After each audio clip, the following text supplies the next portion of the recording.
Las cifras de criminalidad siguen incrementando en el país y no hay manera de encontrarle una solución. Tenemos autoridades que, lejos de estar trabajando juntas, están enfrentadas, el Ministerio del Interior, Fiscalía de la Nación, cada uno por su lado, y no hay un plan en concreto.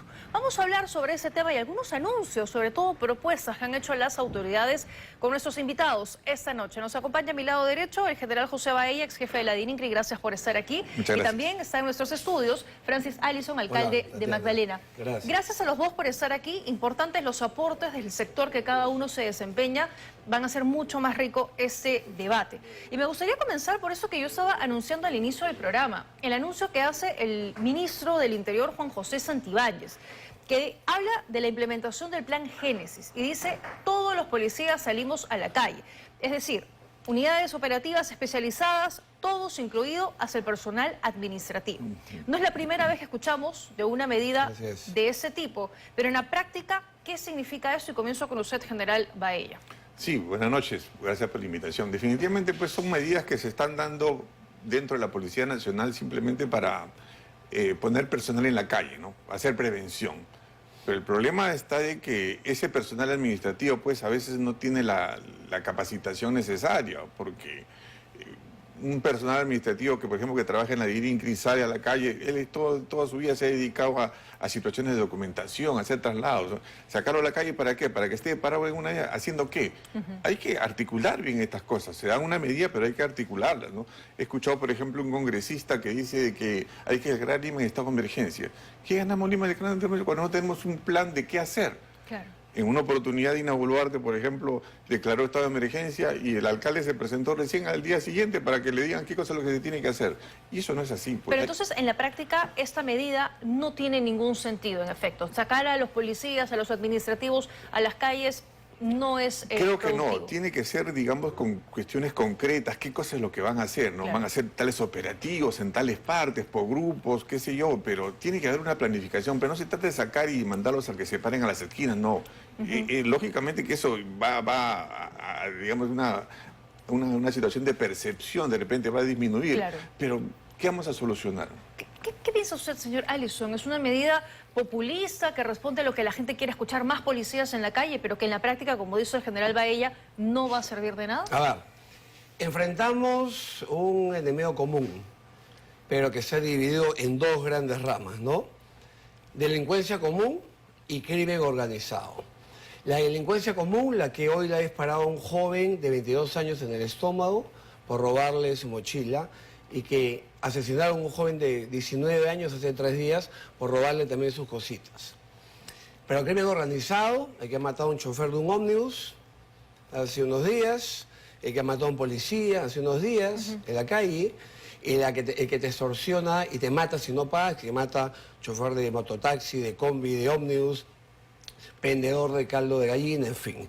Para los primeros, policía en la calle resulta, digamos, efectivo, pero para los segundos, de ninguna manera. O sea, ¿qué se hace contra el crimen organizado? Sino es más bien fortalecer la inteligencia policial, la investigación. Claro. Entonces, si sacamos a todos a la calle, estaríamos dejando de lado la lucha contra el crimen organizado. Es como que nosotros hubiéramos parado a Benedito Jiménez y a Marco Midachero con ropa de policía en una esquina, pues en la época del Sendero Luminoso, ¿no? En vez de darle su función de justamente investigar, ¿no? O sea, de inteligencia policial. Entonces, separemos las cosas y entendamos que hay policías especializados en diferentes ramas de su carrera policial, De ¿no? acuerdo, de acuerdo. Entonces, hay diferentes frentes.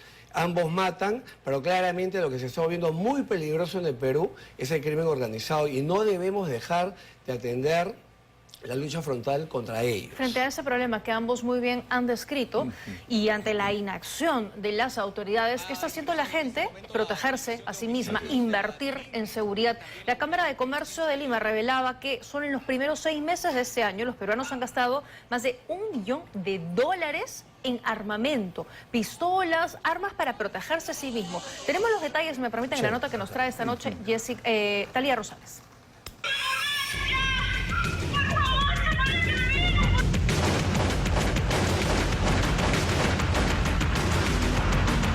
Ante la aparente inacción de las autoridades, frente a la criminalidad que no hace distinción, que va en aumento descontrolado y hace que normalicemos vivir con temor. Son los propios ciudadanos que han decidido armarse para buscar protegerse y proteger a sus familias. Así lo revelan las cifras. Lo que preocupa es que sean los ciudadanos los que estén buscando medios para su protección ante la sensación de incapacidad de protección que hay en este momento, ¿no? Solo en el primer trimestre de 2024, los peruanos gastaron $1.400.000 en comprar armas de fuego.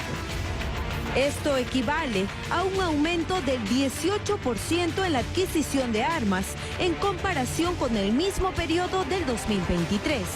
Una realidad que desde el Ejecutivo se busca ocultar en defensa del ministro del Interior, Juan José Santibáñez.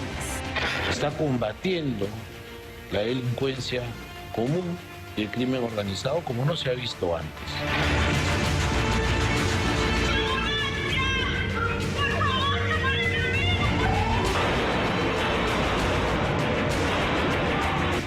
Lo cierto es que cada vez son más frecuentes los casos en los que los ciudadanos se ven obligados a enfrentarse a balazos a los delincuentes.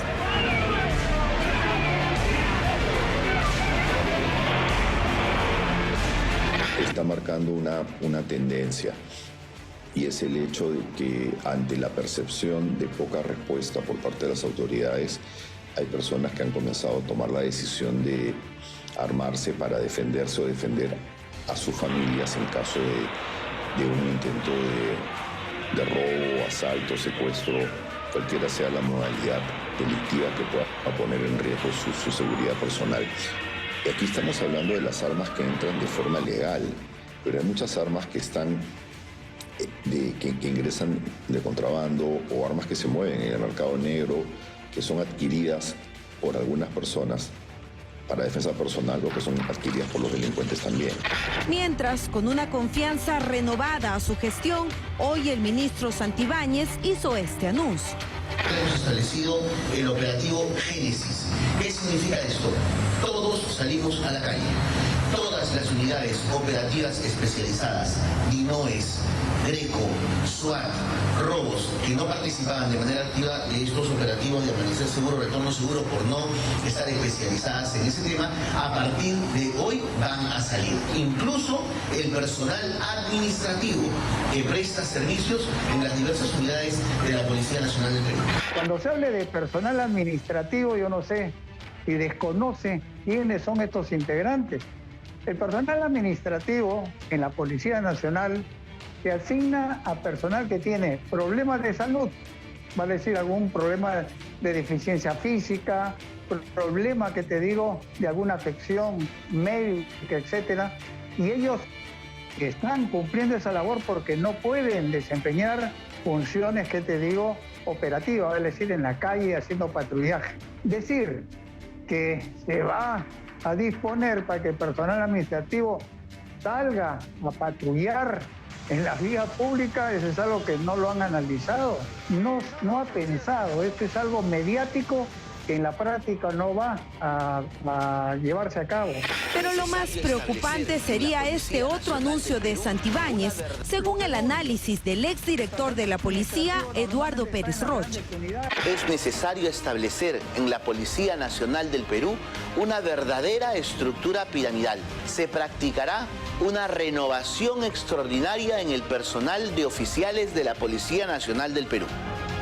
Esto implica la revisión de todos los legajos, desde los grados de alfereces hasta generales. Él es abogado, conoce la Constitución y la Constitución es bien clara. Acá cuando le escucho a este señor que vamos a hacer una estructura piramidal y ha anunciado un término que no existe, el aspecto de pases por invitación de renovación de cuadros extraordinaria, ha dicho él, extraordinaria. Él, para comenzar, no puede expulsar a nadie. Y nos están faltando 50.000 efectivos policiales.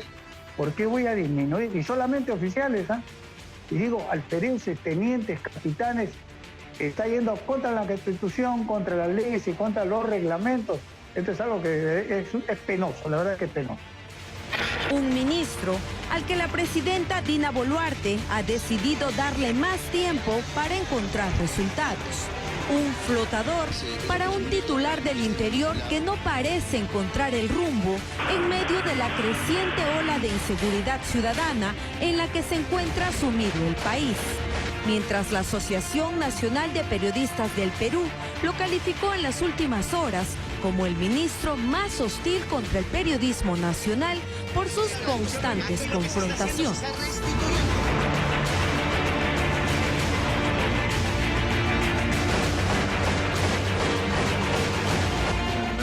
Bueno, esa es la propuesta entonces, ¿no? Del ministro, que ya la veníamos comentando. Entonces ustedes coinciden, por lo que ya me venían diciendo, que no es la medida oportuna en estos momentos, que no pasa por sacar a todos los policías, a los administrativos a la calle.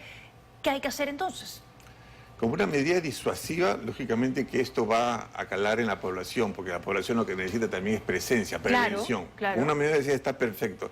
El problema es que también ha hablado de sacar 800 policías Reestructuración al retiro, de la policía. Pero para hacer una pirámide se tiene que tener un plan, se tiene que tener digamos, una situación técnica. ¿La institución acaso tiene este plan para poder sacar 800 y sacarlos a la calle? Esto no tiene ningún sustento legal. Que quieran jalar de los pelos un artículo que dice la ley de la carrera policial es otra cosa. Pero cuidado, cuidado que se tiene que estar debilitando políticamente a la policía como otros años anteriores, y eso que es peligroso. Muchas autoridades han reclamado y han comentado en muchas oportunidades el hecho de que hace falta que se reestructure la policía. ¿Qué piensa de esta propuesta? Acabando con lo otro, operativos policiales por supuesto, pero sin abandonar la inteligencia y la investigación policial. Lamentar además que en el presupuesto enviado por el Ejecutivo al Legislativo para su aprobación, lo que se pone a favor de la Policía Nacional de Perú como presupuesto demuestra pues que todavía no se entiende que eso debe ser una prioridad, ¿no es cierto? Respecto a los otros temas, también complementar lo que dijo el general José Baella. Por favor, estados de emergencia también requieren, a su vez, previo trabajo de inteligencia. No declaramos en emergencia para levantar, por ejemplo, el derecho a la inviolabilidad de domicilio sin saber previamente dónde se ocultan las armas, las granadas que se usan para extorsionar, dónde se esconden los maleantes. O sea, no podemos poner la carreta delante de los caballos. Hay que hacer las cosas en orden. Entonces estamos en contra de cualquier estado de emergencia hecho a la loca, efectista, para decir que algo se está haciendo, ¿no? Pero por eso le comentaba el ministro de reestructurar la Policía Nacional. A ver, la reestructuración está claramente en el plan Mariano Santos, el MS-30. Sin embargo, el gran tema es que evidentemente quizás el tema hasta mediático ha sido un error. ¿A qué me refiero? Se ha anunciado hace muchas semanas que iba a pasar esto y todavía no se publican los lineamientos, que es lo que va a ser transparente ese tema. Yo he hablado personalmente con el ministro de ese tema y me ha asegurado lo que haya hecho público, que van a haber lineamientos exactos, precisos, publicados. O sea, no es que te voto a ti porque no me gusta, sino tú te vas porque no has ascendido en tantos años que claramente eres un policía que no tiene aspiración de ascender. Pero esos lineamientos los va a mandar el Ministerio del Interior. Supuestamente van a ser hechos con, obviamente, el alto mando policial. Ya. Por supuesto que sí. ¿No? Entonces es un tema que he hablado justamente porque manifesté mi preocupación al propio ministro. En su momento me comentaron que era así. Sí hablar que en el plan Mariano Santos está esto. Ahora, que sea el mejor momento o el peor es algo que podríamos debatir. O sea, nos están matando en las calles, ¿no? Eso, ¿no? ¿Es el mejor momento? ¿Es oportuno? Yo creo que no. Estamos viviendo una crisis de inseguridad ciudadana. Extorsiones, secuestros, robos al paso, asesinatos, sicariatos, cobro de cupo. Entonces, en este momento, sacar policía y dejar, digamos, la investigación, la inteligencia, por decirlo, en una situación incipiente. ¿Qué es lo que espera el poblador? El poblador lo que quiere es soluciones, claro. No que se estén peleando las autoridades, ¿no? Sale con el pie de arriba el fiscal de la nación, el otro le responde, el premier dice que somos enemigos, y el pueblo, y la sociedad... A la merced. a la merced. De los delincuentes. Yo creo que se tienen que sentar a una mesa de una vez y poner las cosas en claro y hacer una estrategia integral.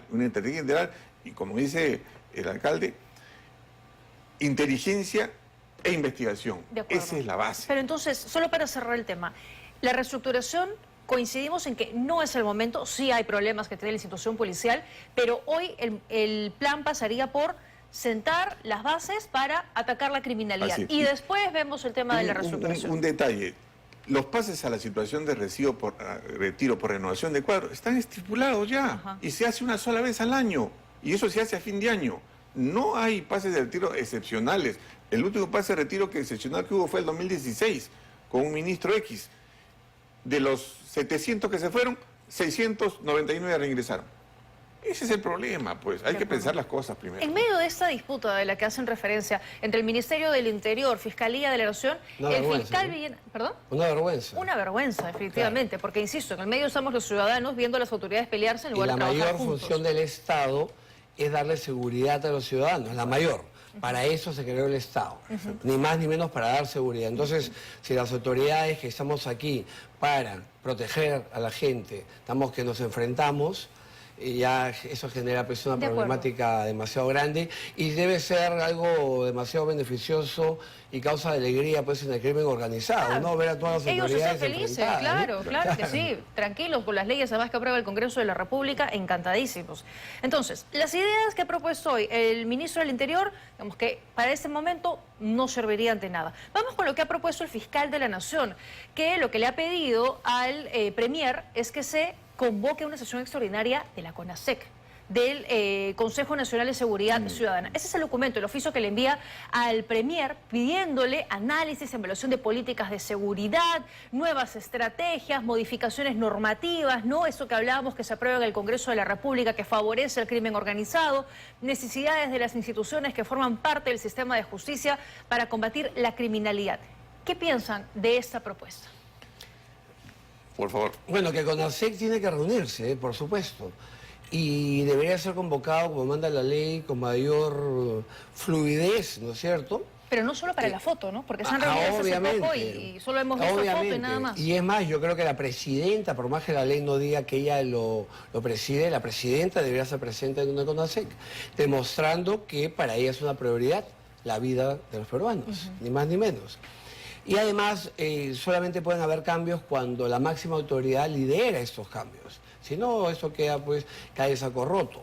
Entonces, el CONASEC, por supuesto, pero también veo que hay a veces un ánimo... A ver, por ejemplo, aplaudo al presidente de la Corte Suprema, Javier Arévalo. Él mismo sale y reconoce que hay jueces que hacen mal su función y que liberan delincuentes y que tienen que ser sancionados. No significa eso que todos los jueces sean malos, por supuesto que no. Son una minoría que hay que sacar del Poder Judicial y hay que sancionar. Lo mismo pasa en la Fiscalía. Pero parece que el fiscal de la Nación le molesta cuando le hablan de esos temas, ¿no? Siente que es un ataque a la institución y por supuesto que no. Lo mismo. La mayoría de fiscales son buenos, honestos y comprometidos. Pero ahí en todo grupo humano hay elementos negativos que en ese caso hay que limpiar, sacar, sancionar. Y no tiene por qué la Fiscalía, el Ministerio Público ni el fiscal de la Nación entender como un ataque cuando a alguien toca estos temas, que han habido muchos. Quien soltó al maldito Cris para que mate a un policía y un sereno luego de ser liberado con arma de fuego, con teléfonos robados y sin arraigo. Sí, no, en flagrancia han soltado muchísimo. Y seamos claros, una Fiscalía que pide detención para quien tiene familia, trabajo, para los policías, que tiene una carrera policial, familia, todo el arraigo que puede existir, detención, pero sueltan a veces a estos extranjeros asesinos, maleantes, sin arraigo, y entonces uno no entiende. Entonces tenemos que todos ponernos juntos y empujar a ese mismo lugar lo que es la seguridad ciudadana, todos. ¿Pasa por esta medida, por convocar una sesión de la CONASEC? Mire, ¿cuál es la experiencia anterior del CONASEC? Y disculpen la expresión, un té de tías. Al día siguiente una foto, ya todos felices, y las medidas... A eso iba. Y las medidas, ¿qué medidas efectivas se han tomado? Esto yo pienso que es una estrategia del ¿cómo se llama?, del fiscal de la Nación. ¿Por qué? Porque hoy día se ha aprobado la norma que le devuelve, digamos, potencializa o fortalece a la Policía Nacional en la investigación del delito. Claro, les devuelve, ¿no?, la facultad de exactamente, y eso es importante. Y permíteme hacer una situación acá, Tatiana. Mira lo que dice el artículo cuarto del título preliminar. El Ministerio Público es el titular del ejercicio de la acción penal de los delitos y tiene el deber de la carga de la prueba. Eso nadie se lo quita.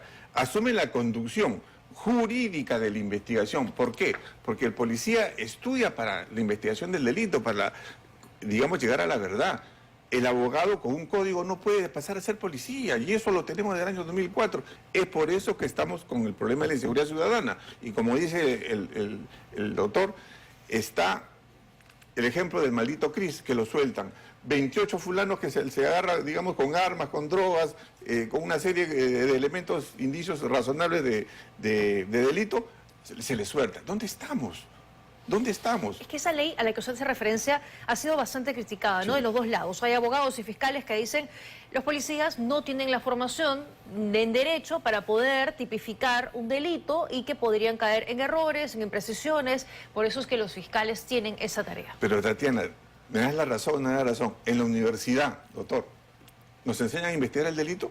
¿Nos enseñan la técnica de interrogatorio? ¿Nos enseñan criminalística? No nos enseñan, yo soy abogado. Nunca me han enseñado. Yo he estudiado en la Escuela Oficial de la Policía de Investigación y ahí sí me enseñaron a investigar el delito, con la criminalística adelante, con los indicios y evidencias. Eso es lo que se quiere. Con un código no se puede pasar a un abogado a ser policía, pues. Como se encuentra hoy la institución policial, así con los problemas que también reconocemos que existen, ¿es oportuno que se les regrese esta facultad? ¿Tienen las competencias para investigar el delito? Acabo de conversar con el jefe del Instituto Policial de Investigación Criminal que queda en San Juan del Lurigancho. Tenemos 453 policías formándose en investigación criminal, en 14 aulas, en curso de capacitación y especialización en investigación criminal. La policía tiene la capacidad, no tengamos miedo, hay que asumir ese reto. Hay que asumir ese reto. Y así diga un fiscal que la vez pasada va a llenar 3 camiones y le va a poner a la DIRINC y todos los expedientes en la puerta, que les ponga. Y va a ver cómo la policía lo soluciona. A ver, quiero agregar algo. A ver, sí. La propia Constitución, cuando describe las funciones de la policía, dice investiga el delito. La propia Constitución. También es cierto que la propia Constitución dice que el Ministerio Público dirige desde el inicio la investigación. Entonces, claro, me preocupa que esta reforma pueda entrar en contradicciones de inconstitucionalidad. No estoy diciendo que no quiera que la policía investigue, ojo. Yo sí creo firmemente que la policía está formada para investigar, firmemente, ¿no? Y además no solamente eso, también creo que la policía tiene capacidad para incluso tipificar un delito, porque en realidad, si ustedes comparan el número de cursos de derecho penal que lleva el oficial en formación, por ejemplo, ¿no? La escuela de policía, respecto al número de cursos de derecho penal de la mayoría de facultades de derecho de Perú, verán que los policías estudian incluso más derecho penal que lo que estudian los abogados en formación de la mayoría de facultades. Yo soy sanmartiniano, en mi caso no, claramente los sanmartinianos fuimos formados para ser penalistas. Yo sí estudié en la Universidad Criminalística, Criminología, Medicina Legal y todo lo demás. Pero eso es excepcional, eso no sucede. Pero los policías sí tienen la información. Los policías saben investigar y están formados también en lo que es derecho penal y procesal penal y un montón de cosas. Y tampoco es raro que un policía oficial sea abogado al mismo tiempo. Es muy común además, ¿no? De acuerdo. Entonces, pero quiero pasar al tema de armas, porque es un tema interesante. Creo firmemente en la legítima defensa. Entonces, los hombres y mujeres tienen derecho a defenderse y a defender a quien aman. La legítima defensa, aclarando, en el Perú, no solamente defenderte a ti o a tu familia, hay legítima defensa de tercero descrita en el Código Penal. O sea, tú puedes defender a cualquiera, igual que yo y el general Bahía, pero cualquiera puede defender a un tercero incluso. ¿Ya? Primer tema. ¿Qué me preocupa de la compra de armas? No que los ciudadanos estén preocupados en su seguridad, no me preocupa. Me preocupa que parte de esas armas que se compran como legales terminan en manos de la delincuencia. Un mercado negro. Claro. No, pero igual es preocupante que tantos ciudadanos estén armando, porque tampoco es que tengan la capacidad y la formación para portar un arma. Tatiana, es el fracaso del Estado en su mayor labor. Es que ese la es el gente punto. Comienza a comprar su arma, porque el Estado no lo está protegiendo. Entonces, imagínense, andamos armados todos. Es el fracaso del Estado, ¿no? En su labor. Pero algo más. Es un tema que he hablado ayer con la congresista Camones, por ejemplo, que ella presentó un proyecto de ley, y hace un par de semanas con el general Mariño, superintendente de Sucami. Ya SUCAME tiene un proyecto de ley. Hay que dejar claro esto. En el Perú tenemos ahora unas normas que son muy extrañas. Para defensa personal, 2 armas, pero para caza y deporte, ilimitadas. Y seamos claros, con el arma que se dispara a Donald Trump, AR-15, y con qué arma se dispara a un candidato presidencial y se le quita la vida en Ecuador hace un par de años, AR-15. Esa arma en el Perú tiene venta ilimitada. Es decir, alguien puede comprar 40, 50 de esas armas y son cosas porque que... es para deporte, para casa. Esa es una locura, porque esas armas acaban en el crimen organizado, en la minería ilegal y en grupos organizados. Entonces, ¿para qué un solo ser humano quiere 40 armas idénticas? Que siempre es la misma modalidad. Compran 20, 30, 40 y luego dicen que se les han robado, que el Guayco, hay un caso famoso de que el Guayco se llevó las armas. Por favor, ¿no? O sea, increíble. Entonces, tenemos que modificar la ley. El número de armas, como tiene el proyecto que SUCAME que ha hecho también de casa, debe ser máximo 3, y quien tiene más de 3 debe devolverlas. Y debemos entender que estamos en un momento excepcional que requiere de medidas excepcionales que van a incomodar seguramente a muchos, pero primero... Pero se tienen que la comenzar seguridad. a hacer. Las medidas del... Sí, adelante. Una de las medidas principales es el control de las armas. Tráfico ilícito de armas existe, hay un mercado negro. ¿Qué estamos haciendo para ello?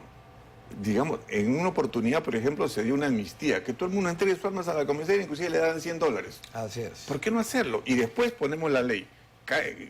30 años a que tenga un arma en posesión ilegal. Estamos viendo que las motos lineales son los que emplean para el sicariato, para robos al paso. No, y el armamento que tienen en la minería ilegal... Olvídese. ¿Qué estamos haciendo contra las motos? Lineales especialmente. Todo el mundo asalta, todo el mundo mata a las personas en moto. Tira un explosivo en moto. ¿Qué estamos haciendo contra ello? Hay que tomar medidas. Hay que tomar medidas, efectivamente. Las medidas que ha anunciado el ministro del Interior más parecen populistas por lo que hemos analizado. La medida del fiscal de la Nación de convocar al CONASEC, si no tiene un planteamiento claro y un plan de trabajo, se convierte en un té de tías, coincido plenamente con lo que han dicho. Por los puntos que él mismo pone. Por los puntos que él mismo pone. Claro. Y hay una tercera medida que propone el congresista Wilson Soto, que ustedes ya la habían venido comentando un poco, para declarar en emergencia la ciudad de Lima. ¿Sirve de algo la declaratoria de emergencia? ¿Ha servido de algo? No ha sido una labor previa de inteligencia, no va a servir de nada, va a ser lo que conocemos como efecto globo, van a trasladar la delincuencia de aquí para allá, cuando se levante esa emergencia todo comienza nuevamente. Regresa a la o normalidad. estamos mejor que antes de los estados de emergencia pasados de ninguna manera, y en el mundo se ha demostrado, países como Ecuador y el mismo Perú, ¿no?, con los estados de emergencia de Callao, de una época que esto, en base ya de algo efectista, momentáneo, no funciona, ¿no? Hay algo importante, por ejemplo, al crimen organizado tenemos que hacer algo que no se está haciendo, estrangularlo económicamente. Exacto. Por ejemplo, ¿no? Para estos maleantes, ese es su negocio. Entonces tenemos que ir a cortarle, obviamente, sus fuentes de financiamiento, a congelar sus cuentas, a quitarles el dinero. Cuando el año pasado la policía capturó a maleantes de una organización criminal, tenían 10 millones en el banco de extorsiones. ¿Cómo puede ser posible que la unidad de inteligencia financiera no se dé cuenta de esos movimientos sospechosísimos de cuentas que entra dinero, pero por miles de soles todos los días y que acumulan millones? El estado de emergencia entonces traslada simplemente el delito, cuando termina regresa y también perjudica la economía, porque claro, se cierran los negocios a tal hora determinada, todos a sus casas y eso es lo que pasó con el alcalde de San Juan del Lurigancho. Dina Boluarte declara el estado de emergencia de Estados Unidos y al día siguiente el alcalde recién se va a Palacio para que le diga qué es lo que tiene que hacer. O sea, nada. Y mientras tanto, la gente de San Juan del Lurigancho, en el aspecto económico, protestando por qué le cerraban sus viviendas. Aparte ahí, José Brogo, Tatiana, un error gravísimo en esos estados de emergencia. La presidenta los anunciaba por Twitter anteladamente: vamos a declarar el estado de emergencia aquí, aquí y acá. Entonces, claro, si el traficante de armas tiene las armas en uno de esos lugares almacenados, dice, gracias, nos mudamos, ¿no? Claro. Entonces, de verdad, acá hay que tener estrategia. Hay una serie de factores que se están olvidando. Nosotros somos policía de la más capaz del mundo y lo han demostrado. José es de esa generación. ¿no es cierto? Y vivimos agradecidos con ellos por lo sucedido en la lucha contra el terrorismo. Repitamos la historia, podemos hacerlo nuevamente. Pero falta voluntad, ¿no? Pero Voluntad política. hacerlo, Falta voluntad política. Sí. Un último detalle, no maltratemos a las Fuerzas Armadas en estas zonas de emergencia. Las Fuerzas Armadas, zapatero a tu zapato, las Fuerzas Armadas son para otra cosa. Las Fuerzas Armadas para defender al país, para otras cosas. No es para pararlos en un colegio, no es para pararlos en una esquina. Claro. En forma disuasiva puede ser, pero no lo vas a tener ahí pues 1 año, 2 años en reiterados estados de emergencia. De eso pues. justamente habló hoy el alcalde de Lima, Rafael López Aliaga. Vamos a escucharlo. Usted puede sacar a la Fuerza Armada, pero la Fuerza Armada no puede intervenir. Él va a estar ahí presente, pero ausente también, porque ¿no? va a estar en presencia, pero no puede hacer nada. Lo que usted decía, ¿no? Sacarlos, ¿para qué? Para que simplemente la gente se quede un poco tranquila por algunas semanas, se prorrogue el estado de emergencia y a la hora de la hora no ocurre nada. Parece que declarar el estado de emergencia es un claro indicativo de que el gobierno no sabe qué hacer. Y aparte no volvemos a lo mismo. El crimen organizado que se dedica a la extorsión usa alta tecnología. No salen a la calle, te dan mensajes por el teléfono y te dicen en qué cuenta depositar. O sea, no haces nada parando un policía cada 10 metros. No digo que no hay que hacer operativos, hay que hacerlos. Pero hay delitos que no enfrentamos ni poniendo un policía cada metro. Hablemos claramente, repito, la extorsión es por teléfono. Inteligencia, ¿no es inteligencia cierto? policial. Te hacen depositar en una cuenta, no van a fin de mes por la plata en la mano. Eso es en las películas de Al Capone, ¿no? Entonces, necesitamos por eso fortalecer la inteligencia, la investigación, la criminalística. Ojo, obviamente, las unidades de alta tecnología tienen que tener pues alta tecnología, ¿no? Y algunas normas, por ejemplo, yo en un banco haces tú un par de compras con tu tarjeta de crédito y el banco te bloquea tu tarjeta. Pero si va alguien y denuncia que le están pidiendo depositar la cuota extorsiva en tal cuenta, 1 año pues para que esa cuenta se congele. Por favor, tiene que ser algo inmediato, ¿no? El congelamiento de cuentas. O sea, debemos también nosotros usar alta tecnología y buscar normas que nos permitan hacer las cosas con mayor agilidad y no venir con tonterías. Por ejemplo, ¿qué pedía la policía? Conocer el nombre del titular de la cuenta, no los movimientos bancarios ni el monto que está en cada cuenta, pero sí el titular, porque si te dicen deposita en esa cuenta, la policía sí debería saber al menos quién es el titular de la cuenta para poder, obviamente, coordinadamente con la Fiscalía pedir la detención, ¿no? Que la Fiscalía la pida Lo que parece que estamos viendo es que, fíjense, esta noche hemos analizado propuestas para intentar solucionar el problema de inseguridad ciudadana, que vienen de sectores diferentes, del gobierno, de la Fiscalía, del Congreso, y ninguna sirve para el momento en el que nos encontramos. O sea, ninguna es realmente, parece que las autoridades no entienden cómo abordar este problema que se ha salido de control y que está afectando gravemente a los ciudadanos. ¿Quién tiene que hacerse cargo de esto? El gobierno, la presidenta. De voluntad política no hay. Liderazgo Eso es, no hay. Ese es el tema número 1, porque es como decir, ¿qué pasó en El Salvador? Pero acá también. Es acá, un buen ejemplo, ¿por qué no lo miramos? Pero acá también en el Perú, seamos claros, a unos no les gustará el tema que pasó, que dice que se extralimitó el gobierno de Fujimori en la época del terrorismo. Pero seamos claros, ese gobierno, el Alberto Fujimori, lideró la lucha contra el terrorismo. Entonces, esa es la verdad, ¿no? Entonces, tiene que haber liderazgos, claro, el mismo presidente actual de Ecuador al menos está apoyando a la policía, ¿no es cierto?, en lo logístico, al menos se expresa con firmeza ante la delincuencia. Es una de sus banderas, porque, ojo, en Ecuador están asesinando 44.5 personas por cada 100.000.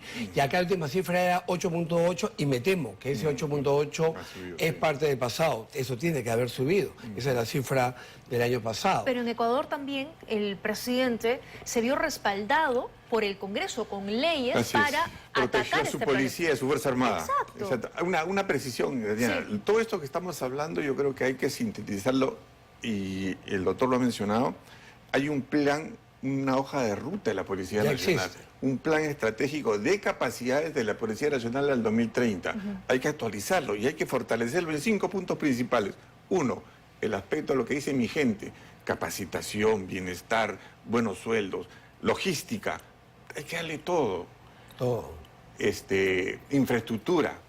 tecnología y, lógicamente, devolverle la confianza y ganarse la confianza de la ciudadanía que hemos perdido. Sí, eso es muy cierto. Esos 5 puntos son claves para el plan estratégico de capacidades. El plan estratégico de capacidades, Mariano Santos, no es para dar de baja a las personas, no, es para potenciar a la policía. Y es lo que necesitamos en este momento, ¿no? Claro, ese es el principal problema de los peruanos, de los limeños, de todo el país, y no está siendo abordado, no está siendo atendido como debería. Es como un tema más, y no lo es. Porque incluso la macroeconomía tiene que ver, pues, con la seguridad ciudadana. ¿Quién invierte en un país? Ni el chiquito, ni el mediano, ni el grande. Si abrir un negocio va a significar vivir aterrado, porque si te matan si no pagas la cuota extorsiva. ¿No es cierto? Si te matan si no pagas. O sea, no estamos jugando. Hacia el tema de la prostitución, ya ahora no hay un proxeneta que facilite un local, hoy hablamos de trata de personas, esclavitud del siglo XXI, mujeres y hombres obligados a prostituirse y asesinados si intentan siquiera irse de esta labor, o si no pagan la cuota extorsiva que le toca cada día o cada semana o cada mes, según lo que sea. Entonces, las cosas hay que llamarlas por su nombre. Estamos en un momento crítico, excepcional, que nos lleva a tomar medidas excepcionales, firmes. Algunas van a incomodar, como por ejemplo, cuando luchamos contra el terrorismo, se prohibió el uso del fertilizante más utilizado en el mundo, la urea, porque el terrorismo sumergía la urea en petróleo y eso se convertía en un explosivo llamado ANFO. Entonces se tuvo que prohibir hasta el uso de urea.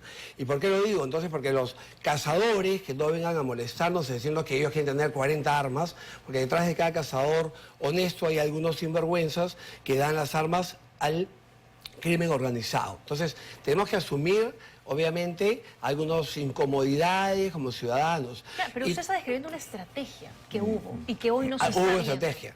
Y actos valientes. Yo siempre hablo de los comités de autodefensa.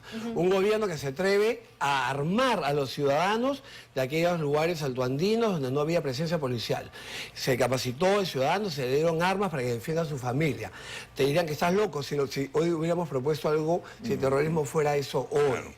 Mira, te hubieran dicho imposible, van a matar, van a haber abusos, tontería y media. Entonces tenemos que confiar en nuestra policía, apoyarla al 100%, en lo logístico, pero especialmente en lo jurídico, protegerlos. No puede haber un policía más en la cárcel por hacer su labor, eso su también obligación. le resta competencias al Hay un policía para policía que ha sido enfrentarse. sentenciado 15 años. 15 años, ¿no? ¿Cómo es Y posible? hay otros que están pues? siendo procesados Están también. siendo está en camino. muchos policías están siendo Pero procesados. quiero contarles, he leído esa sentencia, además de inicio a fin, entonces es vergonzoso los argumentos de los jueces superiores que contentan a un policía, porque todo lo que ha dicho el policía, según ellos, tiene que ser mentira. Y todo lo que dice la pareja de un asesino, uno de los más buscados de Perú, ella sí es una dama y su palabra es valiosa. Por ejemplo, el policía condenado dice que el maleante estaba armado. La sala dice que no, porque a esa hora debía estar durmiendo y nadie duerme con su arma. Claro, el juez no duerme con un arma, pero un asesino buscado por la policía.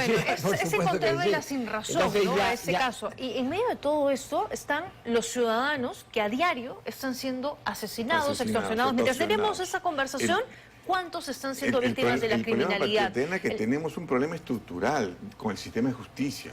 Eso es lo que está funcionando. Ahí tenemos que apuntar. ¿Por qué está fallando la fiscalía? ¿Por qué está fallando el juez? ¿Por qué está fallando la policía? Entonces tenemos que arreglar ese sistema para que el ciudadano se sienta protegido y cree en sus autoridades. Claro, es que eso hoy no existe, ¿no? El día de ayer, un chico de 22 años estaba saliendo tempranito de su casa en San Martín de Porres para pasar a recoger a su amiga e irse a estudiar, como cualquier joven del país. ¿Y qué pasó? Le quisieron robar, ahí están las imágenes, le quisieron robar su laptop. Él puso resistencia, incluso intentó proteger a su amiga y le han terminado dando 3 disparos. Él se está disputando entre la vida y la muerte en estos momentos. Pero imagínense, o sea, un chico como cualquiera, como su hijo, como usted que nos está viendo, saliendo simplemente caminando por la cuadra de su casa, 3 balazos por resistirse. Eso es lo que pasa en cualquier momento. Y algo más, hacia el anuncio de los penales que quieren construir, por favor. Si sabemos que los maleantes siguen delinquiendo desde penal, Me parece, por ejemplo, una muy mala idea hacer otro penal en Trujillo, Dios mío. Para que el crimen organizado trujillano, los pulpos, acaben pues prácticamente en su barrio, recibiendo su visita y mandando a secuestrar y matar y extorsionar, ¿no? Desde el penal. Ya, pero faltan cárceles. Eso No, también es por cierto, supuesto, faltan pero cárceles. altitud, gran altitud. Ahí hay beneficios. Primero, hablemos claro, ahí son castigados, porque la naturaleza se encarga de castigarlos. Frío, ¿no es cierto? Falta de oxígeno, seamos claros, estos hay que castigarlos. Segundo, la comunicación. El maleante tiene que estar en un lugar donde no pueda tener comunicación con el exterior. Entonces, en Chayapay, en sitios como este, no solamente la línea telefónica es complicada, sino que las visitas, porque tenemos que entender que hay fajas de transmisión, no solamente el teléfono. Claro, Tu visita, se corta la... tu visita maleante también, tu hermano maleante, le dices, lleva esta información a tal. Pero si le pedimos ¿no? al INPE construir más penales, dice, no hay plata, pues, no hay presupuesto. Tenemos en ese momento, ¿Qué hacemos? Tatiana, 3 penales parados por arbitrajes y tonterías típicas de la historia de ese país. Son cosas que debemos destrabar. Eduardo Aranda, el ministro, es mi amigo, hemos hablado de eso. Mire lo que está pasando usted en estos momentos. Sí. Y las dos variables que estamos hablando. La moto lineal con ajá. 2 fulanos y las armas de fuego. Hay que apuntar sobre eso. Hay que dar normas drásticas sobre eso. ¿Por qué no identificar a las motos? Por Dios, que cada uno tenga su identificación. O de repente a una hora determinada que no transite 2 personas en moto. Los sicarios van en moto y armados. Exactamente. O sea, es la regla. Esa es la regla. ¿Y qué hacemos sobre eso? La moto y el arma. Ahí están las dos variables. Hay que atacar esas variables. Este es un fenómeno y el fenómeno hay que estudiarlo y saber sus causas y sobre las causas tomar acciones inmediatas. Ambos coinciden entonces en que hay que reforzar y dar presupuesto para la inteligencia sí. policial. Sí, Que definitivamente. ahí está la solución a lo que tenemos Al hoy crimen en la organizado. calle, al crimen Así es. organizado. A la delincuencia común, que es esto que estamos viendo, no. Ahí no sirve la inteligencia porque ni ellos saben a quién le van a robar cada día. De acuerdo. No se trata de sacar a los administrativos y a las unidades, a operativos Amanecer Seguro, o sea, eso no se Pero ojo, a estos hay que ser muy duros, son gente que mata. Y yo sí creo que las cadenas perpetuas deben subir en el Perú. Deben haber, porque esa gente que mata a un joven en la madrugada por una laptop, ¿cuánto costará? Por favor, para ellos la vida no vale nada. No vale nada. No merecen salir nunca más de las cárceles. La violencia que teníamos en los 80, en los 90, la crueldad de Sendero Luminoso y el MRTA, ahora se ha trasladado. ¿De Se acuerdo? ha trasladado a la criminalidad, se ha trasladado al crimen organizado. Entonces, tenemos que enfrentar la situación de esa manera. ¿Por qué no poner un terrorismo urbano? Si ahí está la situación y mandarlos a todos presos. El Cadena problema es que la mayoría de proyectos de terrorismo urbano que se están planteando se bajaban las penas y esas son unas revés. Claro. Por ejemplo, en el sicariato la pena mínima ahora es 25 y se ponía ahí 20. Y la pena máxima es cadena perpetua y ahí se ponía máxima 30. Entonces, Claro, pero por también... lo que vemos sí configura, ¿no? Por Una figura de supuesto. terrorismo, ¿no? O sea, Sicariato, por la extorsión. criminalidad, por el nivel Claro. de violencia que estamos Pero si viendo, lo ¿no? dejamos al mismo nombre, José, pero subimos las penas, por ejemplo, yo creo que estos hechos deben tener siempre cadena perpetua. Porque, por favor, un sicario, por ejemplo, que entra a los 25 años a la cárcel, y va por 25 años, cuando salga a los 50, ¿qué va a hacer? Claro. Si no es volver a matar. Es lo único que se va a hacer. Entonces, ¿por qué permitimos que vuelva a matar? ¿No es cierto? Cadena perpetua. En el Perú hay muchas cadenas perpetuas, tiene que haber más. Y que no me digan que las cárceles están llenas porque no nos interesa la comodidad de los maleantes, ni que cuánto vale darles de comer, porque la vida de un ser humano vale más que la comida del preso. De acuerdo, ¿No? muy bien. Les Totalmente de agradezco a los dos por habernos Sí, acompañado. gracias, Ha sido muy gracias. Gracias. interesante escucharlos a los dos. Las propuestas de las autoridades, este problema sigue siendo uno de los más graves para los peruanos.